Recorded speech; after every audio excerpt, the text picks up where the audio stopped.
Yes, sir. It is I, your boy from Bed-Stuy, and I greatly appreciate everybody tuning in for Don't F Up the Crime Scene, where me, special guests, will tune in and talk about our experiences on crime scenes and how to mess up the case. All right? So sit back and enjoy and holler back at your boy. Holla. What up, guys? It is I, your boy from Bed-Stuy, coming again for Big Time Speakers, KDHurst.com, and Don't Fuck Up the Crime Scene. And I got a special one, y'all. He Tennessean. He up there in those mountains with that good moonshine. We're going to talk about him. He's going to talk about what he does, how he does, why he does, and all that good stuff. We'll bring him in a second, okay? Our sponsor will be Metric One. And again, this will be Marcus Kellum Day because, I had him on the show, episode 46, and it's dropping. I think it dropped yesterday. So, okay, Metric One, if you want to ever meet him, reach him, the best way to talk about him, metric1online.org, metric1.online.org. And he's a property maintenance and housing inspector, regulatory, and he gets in on forest code enforcement, okay? That's Metric One, that's Marcus Kellum. That's our sponsor for today. And let me go over who I'm bringing in to the show, episode 68. I can't believe episode 68. Incredible, all right? I've been doing this for I don't know how long now. Can't believe I got up there. I got my man Jack Cooper. And again, up there in Tennessee, we're going to put it down. He has all these special talents. He's a G.I. Joe of animal services and everything. Right now, his current position is president and director of Tier 1 Animal Services. And as far as regional DART, and that's a specialist tactical animal response unit.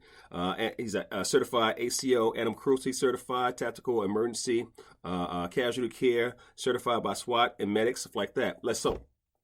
Jack, welcome to the show. What's up, bro? Man, thank you so much. So good to see you, Kevin. Been missing you, bro. Oh, bro. We had a good time. Last time we did about a day and a half, something like that, training, stuff like that. We had a good time, man. Oh, yeah, right there in Murray County and Columbia, right there with all my people. Yeah. Awesome. You know, so we're going to do it. First time you're on, we always do the easy eights, and the next time you're on, we go into topics. Usually I go into topics. I'll shoot you 3 topics. You pick which one, and after that, we talk about.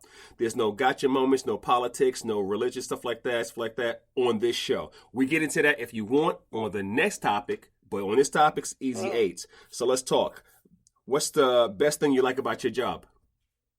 Right now, the best thing I like about the job is we created a nonprofit SPCA that is mostly comprised of people I have worked with over the years, my wife, some of my really best friends, and some of the best animal people in Middle Tennessee, animal control officers, veterinarians, animal shelter directors that are all still in those jobs to create a nonprofit SPCA Humane Society that can operate animal shelters in some of the rural underserved areas in smaller counties in Tennessee that are outside the orbit of Nashville or, Memphis or Chattanooga or Knoxville. And we can really bring, working together collectively, we can really bring a lot of resources to bear in small counties that otherwise probably wouldn't get them. I got you. So it's just exciting to be able to kind of, all the things we've been working towards for 2-3 decades now have kind of distilled down to this, and we're able to take it and do something with it. Cool beans. How long you been in that position exactly? We founded Tier 1 in May of 2021, so it's been right at about 2 years now.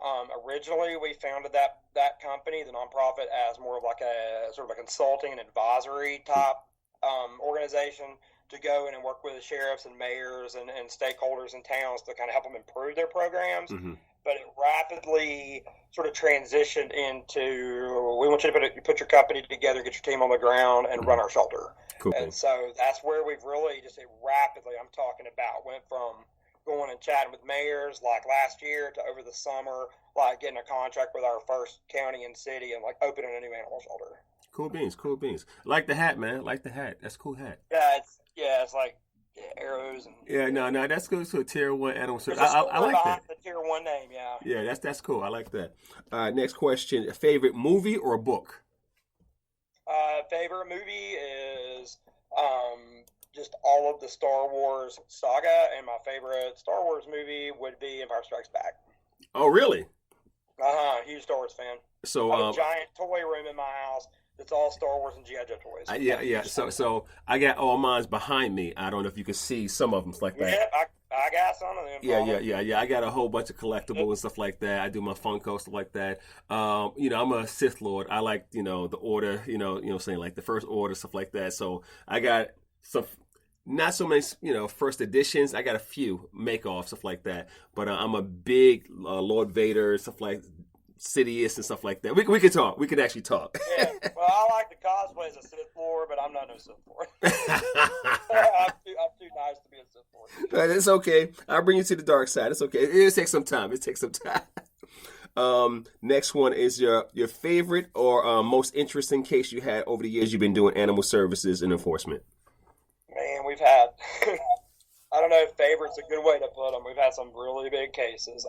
The most recent huge case we had, and the reason it's still really pointing on my mind is because it just now got adjudicated in February. Uh-huh. It went on for 2 years, started in the end of 2020, and it was a hoarding and animal cruelty case. Mm-hmm. And at that point, it was one where my chief or senior humane investigator, humane officer, April, you've met her. She went to training with you.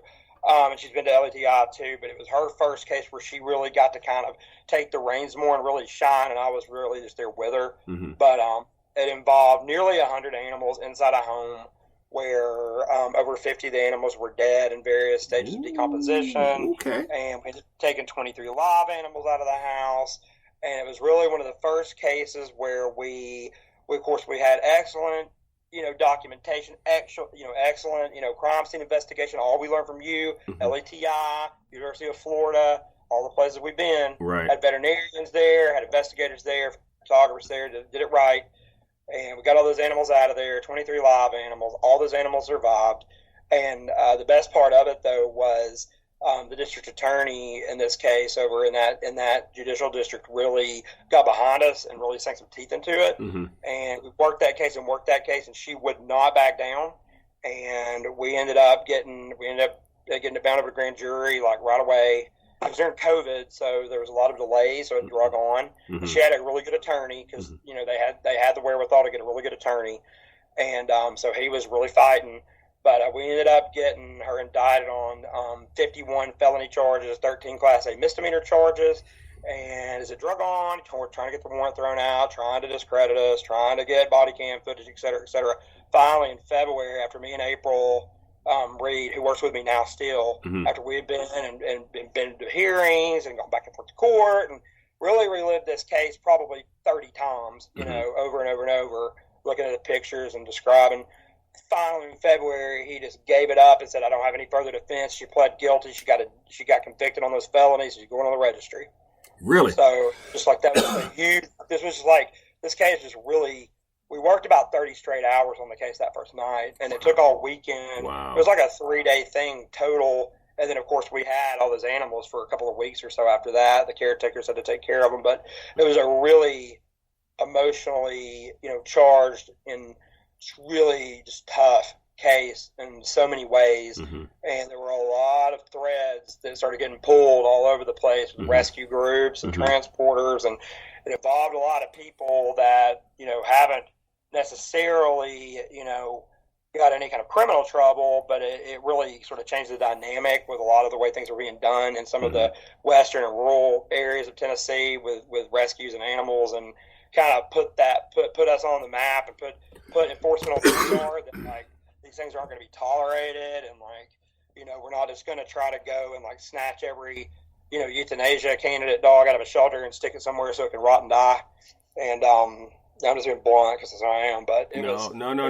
That's good to hear. That's good to hear, because that's what happens a lot of times. A lot of people, and my thing is, I don't want to poo on or shit on certain agencies. You know what I'm saying? No, not at all. But the thing is, like a dog that probably had 2, 3 strikes, stuff like that. Really, has like that, yeah. And you take it and you just mistreat it out of love at first. But then, you just put it over here, you get a whole bunch. You've seen it. You've seen it so many times. You know what I'm saying? Yeah, that's what we see. And that's where that's really something that kind of really brought that to the forefront. Mhm. Because in the bigger cities in Tennessee, I mean, Tennessee is largely rural, but we have a lot of big cities here. A lot of really, cosmopolitan metro areas, a lot of really great animal resources with like National Humane and, Metro, Williamson County, Chattanooga, McCamey, Young Williams. We have all these excellent animal centers in Tennessee. And, I think we have like 8 certified animal welfare administrators. I'm a certified animal welfare administrator too through CAWA. And we have like 8 of us in Tennessee. So we've got good people here. And, it's really started to, things have really started to come to fruition as far as really moving animal welfare forward.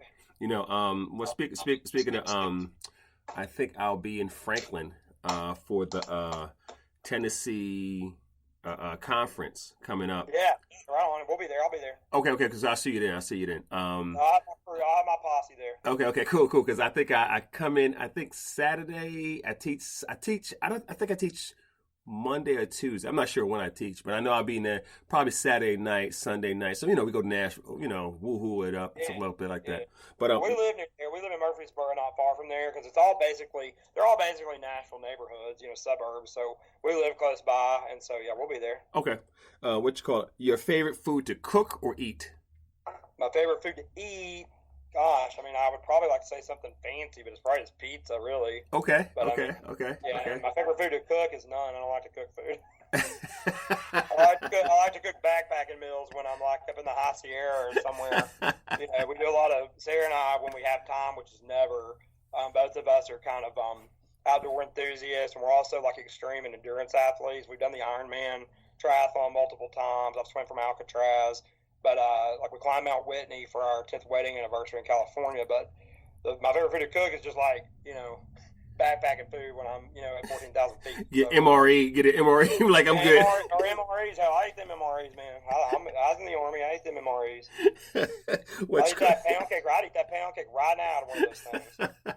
What's cool? What type of pizza? Any type of pizza? What's your favorite?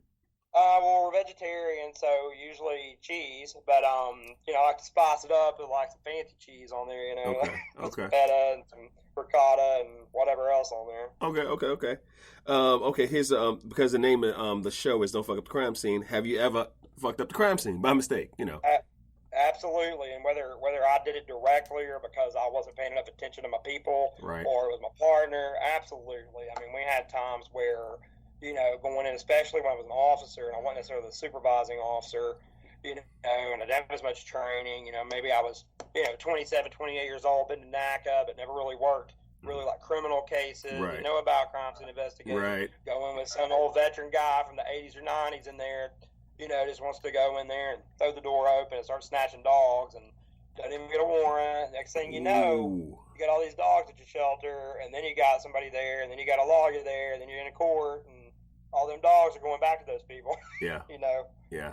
I always tell people when you had a couple of cases. I've been lucky that my own cases where I have actually written the warrant or got the arrest warrant, I haven't had any like major failures, but I have been involved in cases that I was an investigator that went south. I've been on a few where all you had to do was slow it down and see if do you have reasonable suspicion, probable cause, is it exigent or should you get a warrant? You know what I'm saying? I try to say, and, it sounds horrible, but I tell people all the time, slow it down, slow it down, because when you rush, it's a problem, you know what I'm saying? And you can't back up, you know what I'm saying?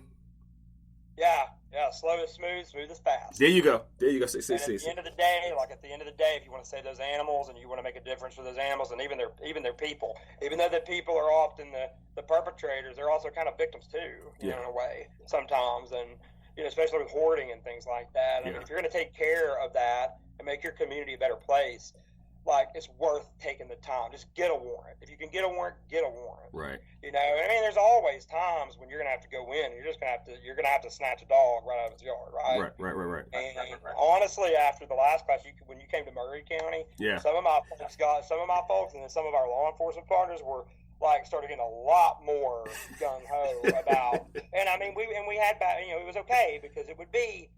Exigent circumstances that could be articulated to a judge. Right. But before, I was always more hesitant. Always would try to get a warrant, and before I could get warrants, I tried to get law enforcement to get a warrant.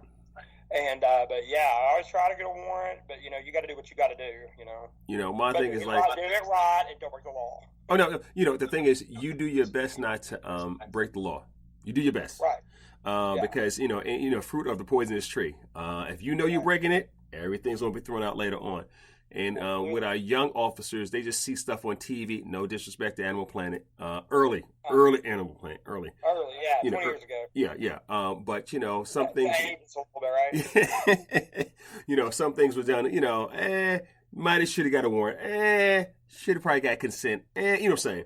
So like now, I tell people, slow it down. Just slow it down and see what you're going like that. And if you can get consent, written consent is great.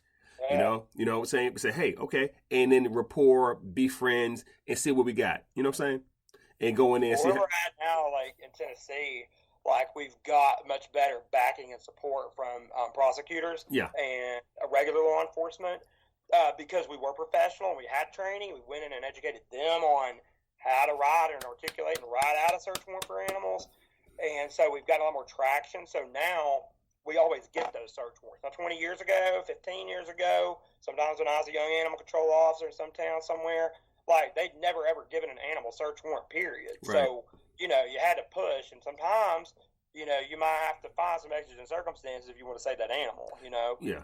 And, hopefully you did what was right and you didn't break the law and nobody got hurt. But really now where we're at, I mean, we get pretty good support here. And so we almost can always get a warrant, but, there's always times. My thing is like articulation, adjudication. My thing is the art of writing a report and writing a good warrant. Make sure it's not stale. You go in there, you serve it. You have, 24, 48, maybe 72 hours on that warrant. Get back, you need a second warrant. You need a reason for a second warrant. So, my try thing is go out there and get on the first warrant and take your time when you're in there. You know what I'm saying? Right. Yeah, don't even worry about no second warrant. You get it right the first time, and you just be planning. You already know when it's that rainy Friday night in like October or February, because it's always a rainy Friday night about 6 o'clock for us. You just go ahead and know you might be there till Sunday, but you're going to do it right. I tell you like this. The last one I had was a big bird case where we was out there for 16 hours, 2 engine trucks. We had 500 birds, 300 alive, 200 dead. Guesstimate. We had a mini mansion, well-to-do people, stuff like that, news all around, stuff like that. And you have to have a good PIO or somebody giving them updates because, people want to know what's going on, And, because, they're like, what's going on? Because, can't go this way, can't go that way. And I'm like, get somebody out there as a PIO or if somebody's going to speak to, the news and everything, have the news back. Have them back. Don't have them in your crime scene and take your time. And if you can shield them off, position the trucks where you can shield them off. I've seen so many times on some of these, and I'm going to start to do some reaction videos on my TV show where some of the ACOs, if they would have taken the time just to position the trucks right, the entry or exit right, they wouldn't be plastered all over the news. You know what I'm saying? People, and I told one last week, don't do anything you don't want on YouTube. There you go. Don't do nothing you don't want to be seen on YouTube.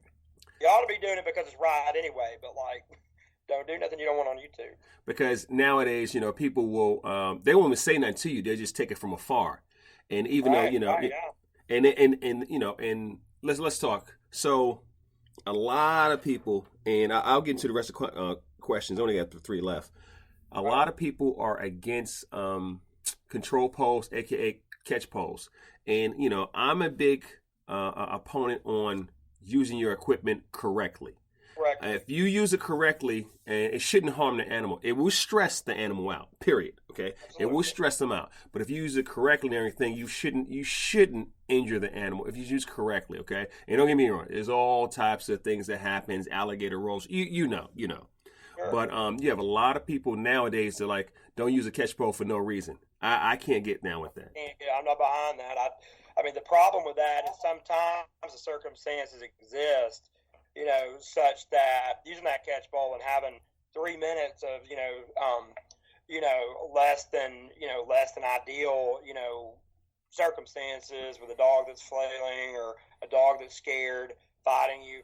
2 or 3 minutes of that and getting it on the truck and getting it where it needs to go and getting it to see a vet, getting it the care it needs, getting it out of the bad situation, saving the kids and the public or the dogs that are around that were involved with whatever situation you're at. Like, removing that animal from that bad situation, even though that might not be the optics, as people say, might not look like, what people want to see, to me, getting them out of that place safely for you as an officer and for the public under control, get them out of there trumps, the risk you take when you take a much more hands-off approach and, don't utilize the proper equipment that you've been given, and been trained to use and use it correctly to do the job you've been hired to do and trained to do. So, and since you're a statistician and a technician for us tactical, because I do tactical animal handling, I go from 1 point. Yeah, I had it. Yeah, I had 1, and I got it to 3, where we breach and we teach breach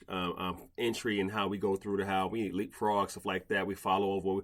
We split the pie. We actually, it's almost like SWAT. Okay, and right. We do what I do, but the only thing is your team.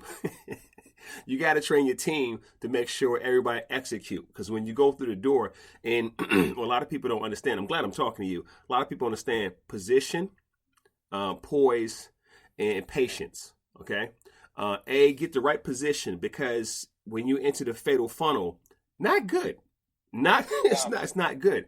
So then, okay, we're gonna go in here and we're gonna get in here, and what do we want to do here? Okay, my thing is patience, like this. Okay, take your time, breathe, like that, and hand signals, and and different type of call signs, because I'm a big hand signal person, right? But you have to be able to see you to use hand signals. You know what I'm saying? And if I say, you on my 3 o'clock, you on my 2 o'clock, or anything, I need you to know what I'm talking about. You know what I'm saying?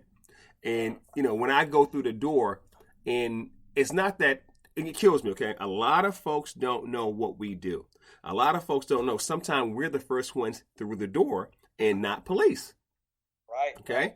And that, everybody's like, what do you mean? I'm like, sometimes because the police are not trying to deal with the animals. They're trying to deal with the perpetrators or suspects. But the animal is in the way. And don't get me wrong, right. They don't want to just shoot up everything. Might not even be there for an animal crime. Might be something else. Exactly. Exactly. You know what I'm saying? So when you go in, So when you go in there, you're like, okay, what we need to do? Do we need to push the animal? Do we need to scrap the animal? And we have seconds to do this. We don't have minutes. We have seconds to do this. Hesitation kills. And see, Jack, what gets me is people's like, well, you need to take your time. Sometimes you don't have time. Can't always. Time is what they're getting animals or people killed. And when and the thing is, like, what the one I just did down in FACA, and I did this in Taka out in San Marcos, right? I have matter of fact, man, I'm gonna see. I'm not sure what they want me to teach up in Tennessee. I gotta see what I'm teaching. But the tactical, it's a little serious. The first 20 minutes, it's a little serious. And a lot of people are like this, like they blown away from the first maybe 17 minutes of it. They're like this. They're like, what? I'm like, yeah, because when you go in there, you're like, you don't know what to expect, but you have to have your equipment. They know how to use equipment. And then reactionary gap.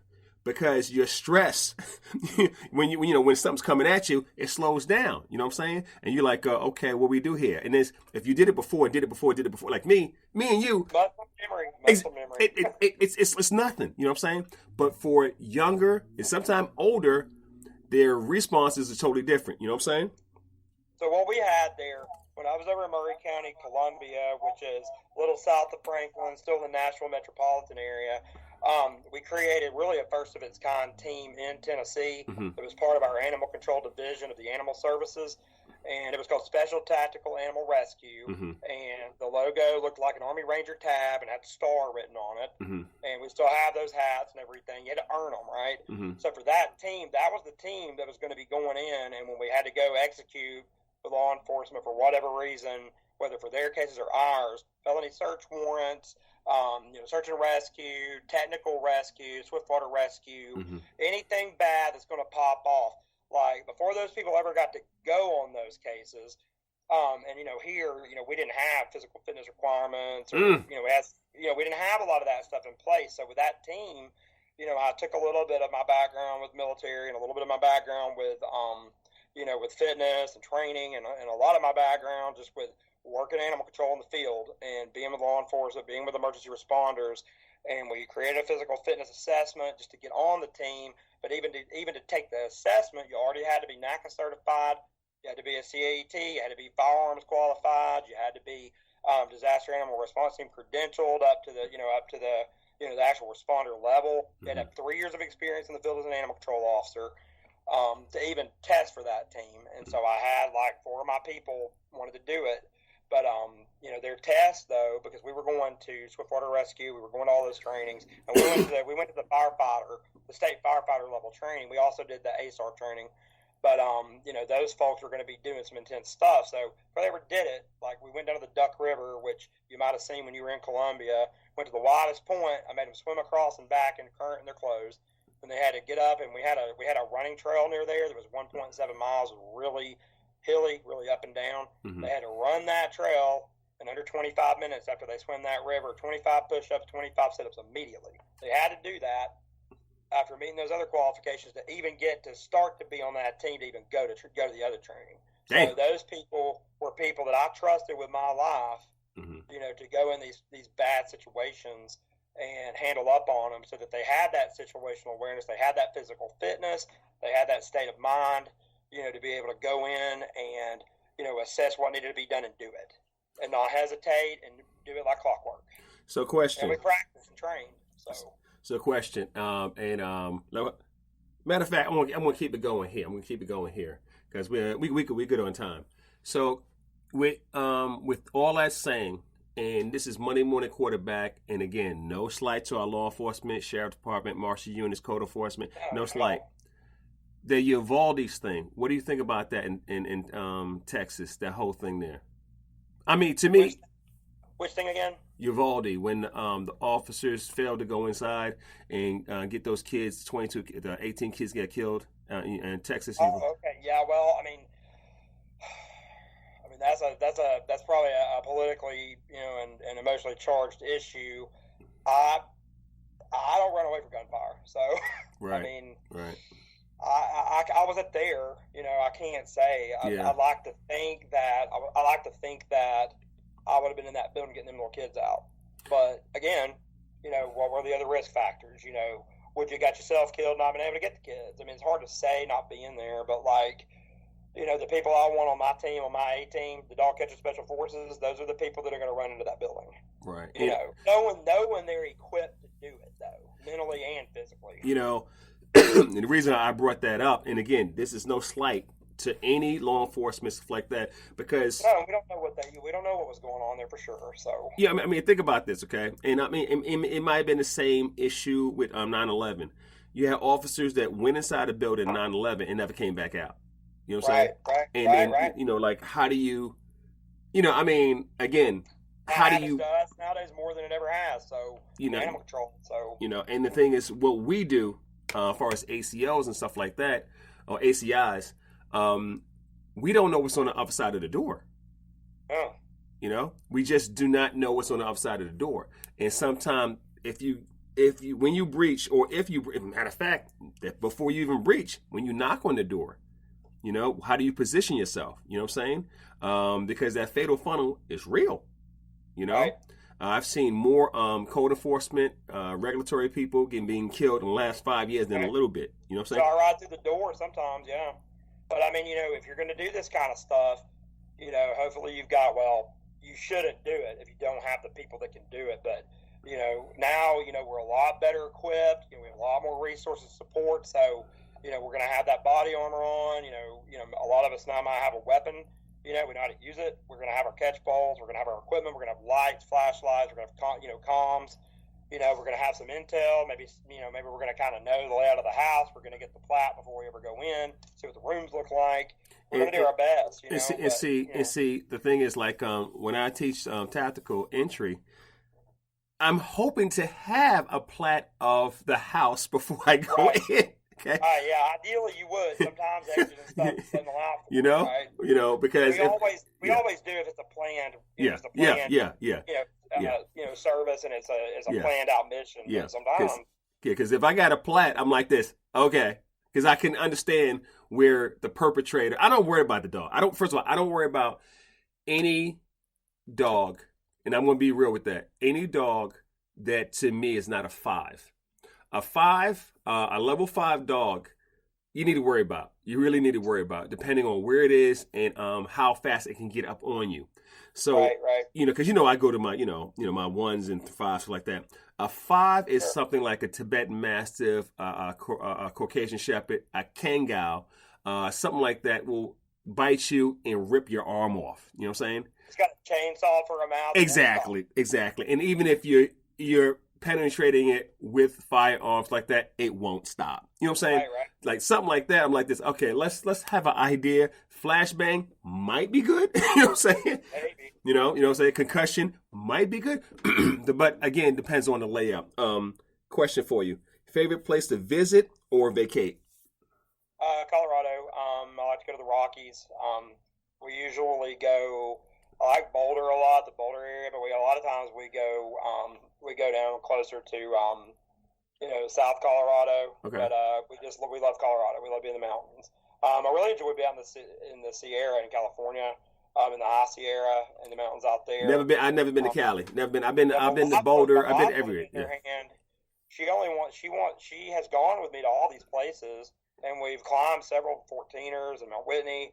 But she likes to be here in her old, soft, friendly Smokies and the Appalachians But I've been on backpacking trips down in the Chattahoochee and the Chattooga and everything. They were pretty dang rough. Yeah. And it wasn't so much you were at altitude; it's just that the elevation gain and the difficulty of the terrain was really hard. So we went out during COVID. Me and my cousin. My cousin's also a very avid outdoor enthusiast, and he also does animal rescue stuff. He's a manager for a humane wildlife. Okay.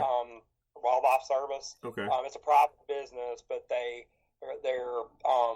very, very progressive on the welfare of the animals, and he is a wildlife biologist, like by training, by his education. But okay. We went on a backpacking trip down there for 5 days, where Deliverance was filmed, the movie Deliverance. Yeah. Went along the Chattooga and everything, and that place was rough. It was rough.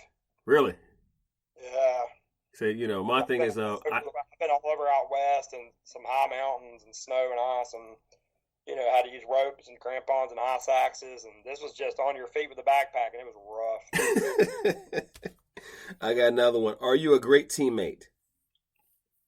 I hope I'm a great teammate. I mean, I think that to me everything is about the team, Mm-hmm. and like we really do look at. And I've always been, and like when I was in the Army, like I got injured in training and I was in special operations. I didn't make it to special forces, which was my ultimate goal because I got hurt. But I've always, from my Army training and my initiation into that special operations world, I've always liked the idea of having small, highly trained, highly disciplined and dedicated, elite teams that are like a family that act as one organism, and everybody's looking out for each other. And I want to be a great teammate. Sometimes when you have been like the boss and been like the executive director, the chief, you've been in an office for 5 years or whatever. Sometimes you become a little distant from your team. So I always really make sure we're not doing a lot of animal control field work right now. Not to the degree we did. I have done most of my career. Mm-hmm. It's much more small town.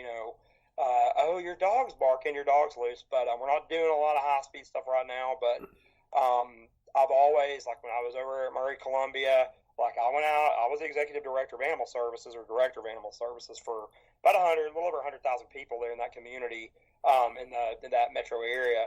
And I had an office, and the expectation of volunteers and some of the county folks was I was going to be in there in khaki pants and a polo, like dealing with office stuff. But I wore a pistol and a badge and tactical pants and boots to work every day, and had my tactical vest on the back of my office chair. And if they were going on calls, I made sure to go out on calls with them every week, my officers.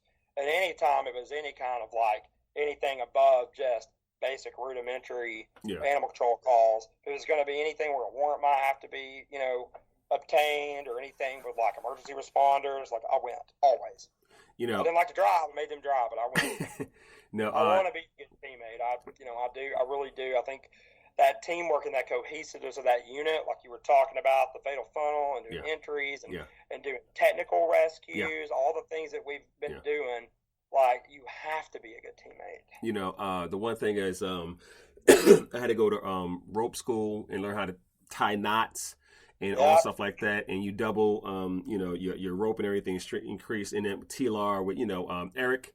I just saw Eric Thompson out in FACA. He came down, and hopefully, Eric's my boy. I haven't seen him in forever, you know.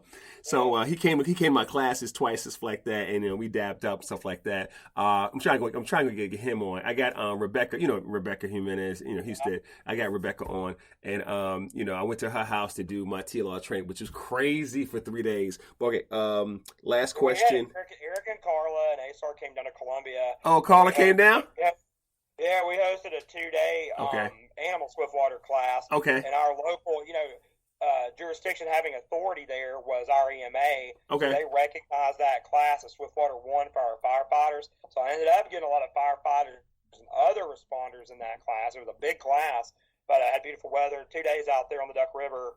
And all of my people who were already Swiftwater technicians went back through the class. Right. Got a lot more people in the class. It was a great time. It was a really good class. You know, my thing is like I don't have my Swiftwater. I think I have my Slatwater or something like that. But I go through and everything, and I'm like, okay, what I've learned, my incident command, incident ICS, like that. I'm a good listener, and tell me what you want me to do. I'm a boss, no problem, boss. As far as being in charge, I gave that up a long time ago. I'm just like, okay, what you need me to do? And for as my team, you know, like you said, you have to trust your team. And can it be hard sometimes with some individual like that, especially when you see them doing something wrong? I don't like to point stuff out unless it's going to be engaging somebody. You know what I'm saying? But I'm like that. I'm like this. Hey, I'll pull you to the side, like, hey, you might want to go about this because of this. I learned to like talk to people on the side. And like, you know, because you don't ever want to like embarrass them in front of people. You know what I'm saying? Well, for me, it's always been, and my wife has always seen this as a plus and a negative, a positive and a negative. But for my teams that are the ones that are my A teams, they're my people, the people that are going to go in, the bad boys going in and do the dirty deeds. Like, I mean, that's not just like we go to work together. That is, we go camping together. We go run a half marathon together. We go, well, I don't drink anymore, but we go have a beer together. I'm have a Coke. You know, we go out, we see each other's kids. We go to each other's houses. You know, we have cookouts. Like, it is a family. And so, you know, you want people like that love and care about you, and are also committed to being professional and getting their job done. Now, you know, the thing is with the camaraderie and the family you're talking about, I missed that with some of my group because the problem I had when I first became an ACO, supervisor like that, I would train everybody, okay? And then, you know, we go in separate teams. I have an A and B team because of shifts. And then, you know, sometimes you're the other supervisor or other supervisors wouldn't hold people accountable. You know what I'm saying? So you're like, A, you know, because my thing is it's going to fall into my hands on the A shift, and I'm like, I'm going to do what I got to do. So I found myself actually, you know, lighting people up on other supervisors' shift because they wasn't holding people accountable. But like you said, if we're going to be one, you know what I'm saying? You know, I mean, dude, my thing is I went on a call and AKA White Lightning came out, and he came out there and, you know, I said, hey, and we talked. I never looked at him. The whole time. We talked because I said, hey, I need you over here. What's your ETA? He said, boss, give me about 10 minutes. 10-4, he came in. He came on the other side. I had 2 dogs, slightly aggressive, but they'll come at you. So I pushed him into a corner and I had him there, and I waited. I'm like, okay. He came in. He said, okay, I'm on your 3 o'clock. I said 10-4. So I'm like this. Okay. So I'm like this. Okay, where we going? Okay. I said, let's push him to the corner and look like that. I never looked at him one time, but we worked this by talking to each other on tack 2. And we was like da da da da da da da da da da, and then we going like this, and we got the dogs, and I got the whole thing on body cam, and everybody's like, y'all work well together. This is the first time me and him working together, but we train alike, so it was like it fit like a puzzle. You know what I'm saying? It was real easy. I think all my time in this, and like I would have probably been hesitant to say this earlier on. But I mean, there's nature and nurture and everything, right? But like what I have seen, whether it's having that spotty sense to know there's 50 dogs in that house from the street, or whether it's me and this person, no matter where the dog is, what it's doing, what kind of dog it is, we are going to safely catch this dog in less than an hour. I don't know. Some people just have a knack for it. They just have an innate ability to do it and work together. And some people kind of don't. It's like I had a really, nice staff person at one of my shelters that was, and she was a licensed vet tech and she had some skills, but she just didn't really grasp, animal handling. She just didn't really have a knack for animals, really. Mm-hmm. And she just didn't really have a comprehensive understanding of like what it meant to work, in an animal welfare field. And nice girl, smart. I liked her a lot personally. But, I told the HR folks, I was like, the problem is we have a basketball team, and one of my players doesn't know she's playing basketball and doesn't know how to dribble a basketball. Mm-hmm. She doesn't even know what game she's in. So I was like, you can't have somebody starting on your basketball team that can't dribble and can't shoot hoops and may or may not even know what a basketball is, Mm-hmm. And so it's kind of like, and that's not being mean. It's just, I think some people have a knack for it, some don't. That doesn't mean that people that don't have an innate knack, people that don't have that innate animal handling or that sort of ESP sense about stuff, with bad stuff, that don't mean they can't work with you. It just means maybe they're not your field responders. I like your spidey sense, and I think a lot of people don't go with that. I think okay, so there's another thing. Okay, I think you should be leery of a situation. Okay, right. I think you should be like it's, your spidey senses go up. You're like this. Okay, right. And then it's time. Well, the only thing is you can't be scared. To me, being scared and leery, way different. You know what I'm saying? Right. And I'm like, well, yeah, being cautious. Right. Being rational, it's different than being fearful. So, right. Honestly, if you've got fearful people, those are probably again not people that. And a lot of times you don't know that really because they might be PT studs and be able to run 10 miles in an hour and do 100 push-ups and catch every dog in the city. But like when the shit hits the fan and real bad stuff's popping off and they ain't never seen it before and there's stuff going on they've never been around and you don't ever know how people are going to react. We had a situation at one of my shelters where one of our vet techs that was had taken a liking to a behavior problem dog and she walked the dog and was really trying to socialize and work with this dog for 30 days. And on her 30th day, the dog had not given her any problems. On the 30th day, that dog turned on her, grabbed her, drug her outside, and almost killed her. And so I was out leaving in the parking lot, and then my partner April, who works with me now at our new place, she was leaving. But two of my other animal control officers who didn't do anything wrong, but two of my other officers who would go in the field with us, and we had no reservations about working cases with them. They froze. But two of those folks, when they got in there and saw what was going on with that girl, because this is like our kid's sister, right? They froze. Yeah, I know. I know. Do anything. I know. They froze. Not because they were bad people, not because any of that stuff. Like that's just how that was just their guttural, response to what was going on because they never dealt with anything like that. My thing is like this, and one of my bosses used to, he's like, he said, Hurst, man, you gonna get somebody killed. I said, and that's why I said, well, boss, I'd rather kill them in training than them to get killed in the field. And he just looked at me. I said, dude, yeah, well, I'd rather give it to them hard here than to go out there because, sweat more in training, bleed less on the battlefield. And Jack, we talking, folks do not understand it. And don't get me wrong, I was, and people tell you, I was curmudgeon. I was, so when we dealing with me and how I supervise, okay, I was very, very fair. But I was that asshole to make sure you do it like that so it was done correctly, and then you saw it before. It was part of your OODA loop. And I teach OODA, all right? It's part of you going like this. You're gonna observe it. You're gonna, you're gonna look at it like that. You're gonna like act. You're gonna like, okay. I seen this before. I know how to act like that, and then you just go. I mean, like you said, it's like breathing. You know what I'm saying? Okay, hold on. Last question. Are you a dog or cat? Visualization, all that stuff plays a role. Yeah, are you like a sport? It's a sport in a way. It's an athletic endeavor. But a lot of folks. Okay, hold on. Are you a dog or cat person, and why? So I've always been partial to cats. Okay. My granny was a crazy cat woman that fed like 30 feral cats like in her neighborhood, and like she didn't have them in her house, but this is back in the 80s, 70s, 80s, and like it was kind of nobody really thought much about it. But when we got into the field, me and my sister also worked in the field. She's at the State Police Academy now, but we were going over with our friends, maybe catching a few here and there, neutering them, stuff, but. I'd always been around cats a lot. I just had an affinity for them, and I thought I was more of a cat person, and I have been, but I've always loved dogs too.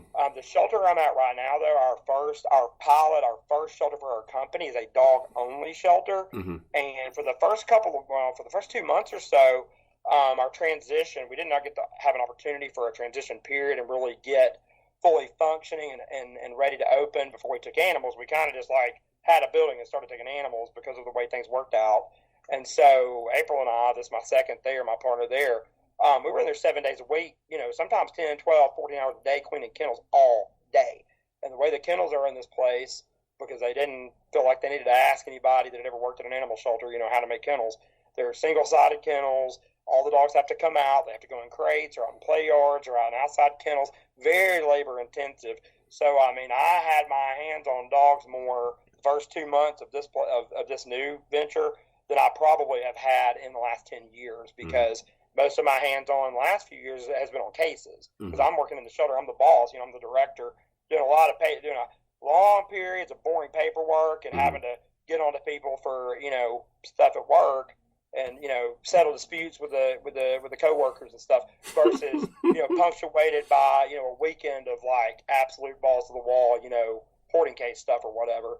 So, I still have touching animals, every week at the old shelter, but I'm talking about, 40, 50 dogs, getting them out, every single one of them, every single day. And oddly, I don't know that I'm leaning heavily towards dogs right now, but I